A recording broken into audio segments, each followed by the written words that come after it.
Assalamualaikum warahmatullahi wabarakatuh. Alhamdulillahirabbil alamin. Hamdan yuwafi ni'amahu wa yukafi mazida. Allahumma shalli ala sayyidina Muhammadin an-nabiyil ummi wa ala alihi wa sahbihi wasallim. Amma ba'du, kita meneruskan kajian tentang malamatiyah yang pada pengajian sebelumnya kita telah membahas malamatiyah dari pendapat gagasan Al-Hujwiri di dalam Kasyful Mahjub.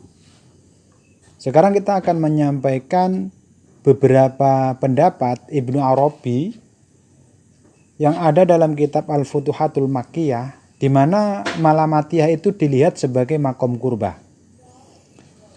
Kalau Al-Hujwiri melihat malamatiyah itu sebagai sebagian atau salah satu jalan yang pernah ditempuh oleh para sufi, yaitu jalan celaan, maka Ibnu Arabi membahas malamatiyah di dalam Al-Futuhatul Makkiyah itu di bab 23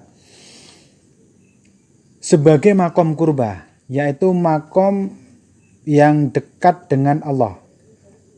Ibnu Arabi menyebutkan tentang al-malamiyah, ya, dia menggunakan istilah al-malamiyah dengan memberikan atribut wahum ar-rijal alladzina hallu minal wilayah fi aqsa darajatiha wa ma fawqahum illa darajatan nubuwah wa hadza yusamma maqamul qurbah fil wilayah.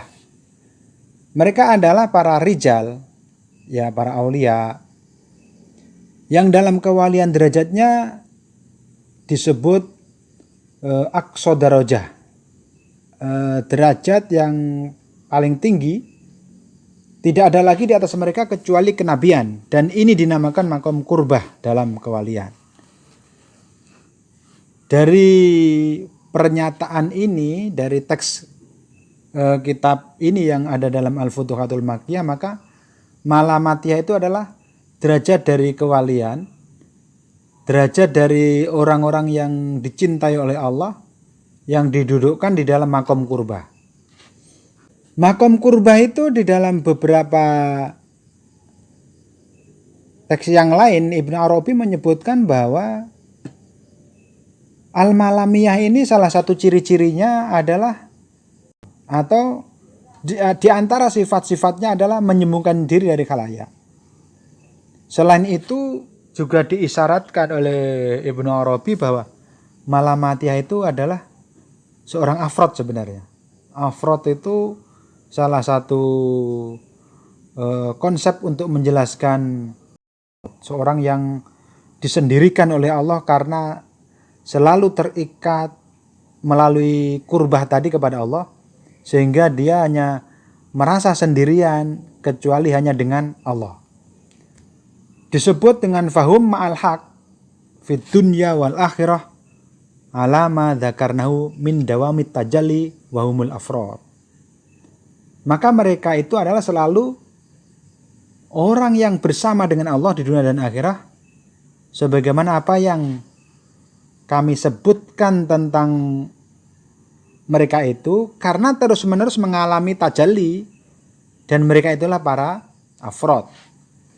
Jadi di antara para orang-orang yang dicintai oleh Allah itu ada yang didudukkan sebagai afrod, dan dalam beberapa penjelasan ini makom kurbah itu diantaranya diduduki oleh afrod ini. Yang penting dari penjelasan ini adalah bahwa ada sifat-sifat yang disebut malamiyah atau malamatiyah menurut Ibnu Arabi itu diantaranya adalah orang ini atau mereka ini adalah menyembunyikan sisi lahir mereka di dalam kebiasaan manusia yang biasa saja. Jadi mereka ini juga berbaur dengan manusia biasa saja, tidak dikenal oleh manusia secara umum itu bahwa dia itu memiliki makom kurbah. Karena apa? Tampakan lahirnya, profesinya misalnya ya menggunakan profesi-profesi yang ada di dalam manusia itu. Ada yang berkaitan dengan pandai besi, disebut al-haddad misalnya. Ada yang berkaitan dengan pemintal kapas, misalnya disebut al-halaj. Ada yang disebut dengan al-qazzaz, misalnya tukang kaca dan lain-lain. Ada yang disebut al-falah misalnya petani, ada yang disebut at-tujar yang berkaitan dengan pedagang dan seterusnya. Ada di dalam umumnya manusia. Jadi tampakan lahirnya ya umumnya manusia. Kalau dalam konteks sekarang bisa jadi penulis, bisa jadi dai, bisa jadi dosen, bisa jadi yang lain. Yang orang itu jadi tidak akan mengira kalau dari sudut tampakan lahir. Dan ibadah-ibadah mereka berupa amal-amal lahiriah itu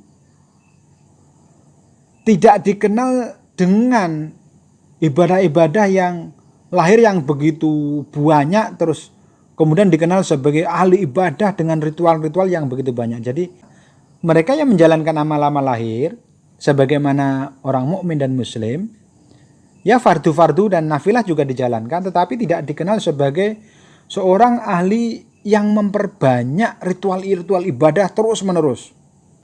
Dan dia tidak dikenal masyarakat dengan menampilkan khariqul adah. Misalnya sering menampilkan kekeramatan-kekeramatan yang dilihat oleh manusia ya. Tetapi bahwa sikapnya itu sendiri sebenarnya adalah kekeramatan, tapi dia tidak dikenal sebagai orang yang dicintai Allah yang menampilkan kekeramatan-kekeramatan pada manusia. Bahkan bagi orang yang umum secara umum, karena dia berbaur dengan orang umum itu dianggap oleh orang umum itu ya seperti orang umum aja gitu. Tidak dikenal sebagai orang yang begitu sangat saleh, tetapi oleh orang awam tidak dikenal sebagai orang yang melakukan hal-hal fasadat, tidak melakukan hal-hal yang fasad gitu. Tetapi secara sisi batinnya, ini yang penting ya, setiap saat memperoleh tajalli dari Allah tadi disebut ya. Alama dzakarnahu min dawami tajalli wahumul afrod itu. Jadi setiap saat dia memperoleh tajalli dari Allah, yaitu memperoleh penglihatan, penampakan sifat-sifat Allah atau asma-asma Allah yang dikenalkan kepada orang yang dicintai Allah itu, atau af'al Allah yang dikenalkan terus-menerus. Dia mengalami itu karena selalu mengalami atau menyaksikan alam qurbah tadi, kedekatan tadi. Bahkan di beberapa penjelasannya itu disebutkan bahwa orang-orang ini memiliki keistimewaan, diantaranya apa? Karena selalu tanggap terhadap kebutuhan anak-anak kecil, janda-janda, orang-orang yang tidak mampu, dan tetangga-tetangga mereka yang sangat membutuhkan pertolongan, baik pertolongan fisik, pertolongan materi, dan seterusnya. Semampu yang ia lakukan, semampu yang ia bisa tunaikan.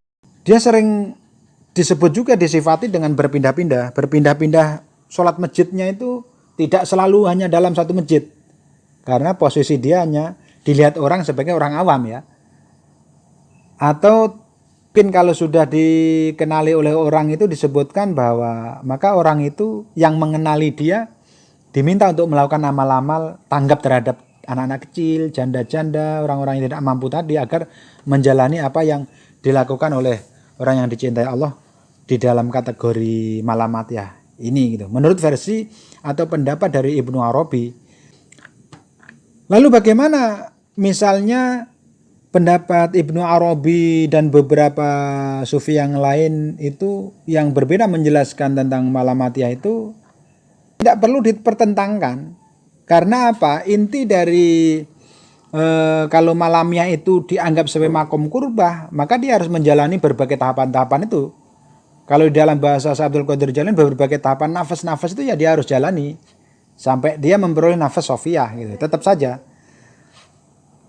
karena malamiah ini bukan sebagai nama tarekat menurut versi Ibnu Arabi, maka yang lebih penting adalah mengenali atribut-atribut, sifat-sifat yang itu kalau bisa dijadikan teladan, maka akan baik meniru teladan-teladan yang bisa diambil manfaatnya dari kaum malamatiyah ini. Misalnya teladan selalu tanggap terhadap kebutuhan orang-orang miskin, janda-janda, anak-anak, dan juga tetangga-tetangga. Dan itu salah satu ciri dari malamiyah yang dikemukakan oleh Ibnu Arabi. Terima kasih, mungkin ini yang bisa saya sampaikan. Pada kesempatan yang lain kita akan membicarakan beberapa pendapat lain tentang malamiyah ini. Walhamdulillahirabbil alamin.